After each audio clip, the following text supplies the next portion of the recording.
Anti narcotics force Pakistan ने 2 अक्टूबर से 8 अक्टूबर के दौरान 34 कार्रवाइयों में 382 किलो मंशियात और 240 लीटर शराब बरामद कर ली। कार्रवाइयों में 8 खवातीन, एक गैर मुल्की और 3 अफगान बाशिंदों समेत 43 मुलजिमान को गिरफ्तार किया, जबकि 11 गाड़ियाँ भी कब्जे में ली।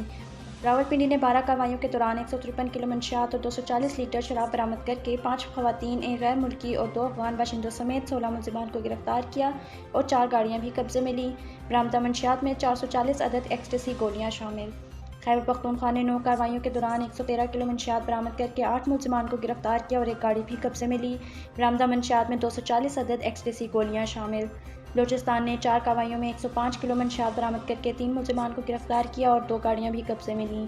पंजाब ने 8 कार्रवाइयों के दौरान 10 किलो मंशियात बरामद करके 3 खवातीन और एक अफगान बाशिंदे समेत 14 मुलजिमान को गिरफ्तार किया और 4 गाड़ियाँ भी कब्जे में ली।